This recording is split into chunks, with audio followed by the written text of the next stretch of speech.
Hello guys, I am Juan Guevara and I am currently in the LARCS laboratory, the Laboratory for Agile and Resilient Complex Systems, and I am right next to my work equipment. I am here with this high-performance computer that has about 192 gigabytes of RAM, while the laptop that I'm using to record this video has about 8. So that's quite a lot of computing power that I'm using right now.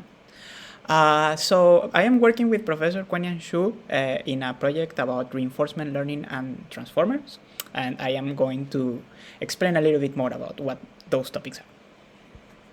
So reinforcement learning is a concept borrowed from biology, and it resembles quite a bit how we train dogs.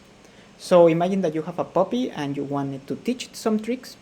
And so you start with simple commands like sit or fetch. And then whenever the dog follows your commands correctly, you give it a reward in the form of treats, snacks, or praise. In reinforcement learning, instead of a puppy, we have a computer program that we call the agent, and the agent has an environment and takes actions in it.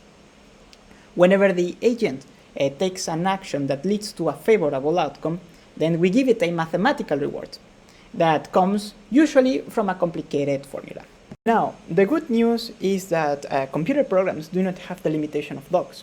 Indeed, a puppy can learn to sit or to fetch, but a computer program can learn how to drive a car or trade stock. Continuing with this analogy of training dogs, we all know that some dogs are inherently faster learners than others. A beagle, which has evolved to be effective at hunting, will learn how to fetch a stick much faster than, for example, a chihuahua.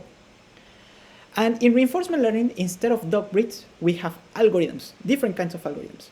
And Professor Xu and I are investigating how good of a learner the transformer algorithm is. And the transformer algorithm is an extremely relevant one because it is behind so many products that we are using daily, like ChatGPT.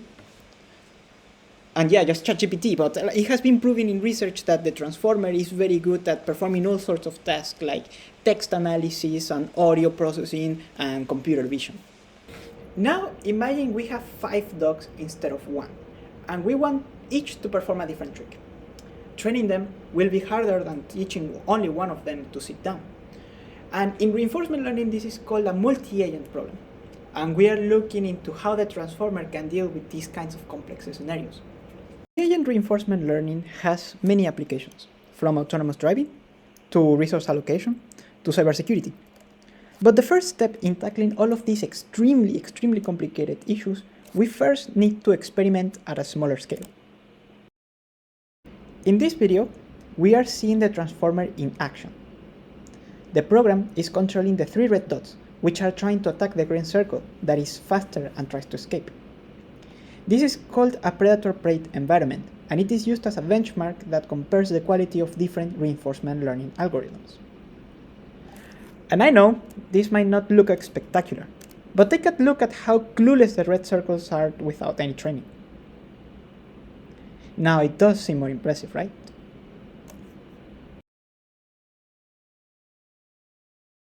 And that's it. That's what Professor Xu and my teammates Qing Hong and Tao and I are working on right now. I hope in this video I have transmitted a little bit of the excitement that I feel whenever I work in this really interesting project. Thank you so much.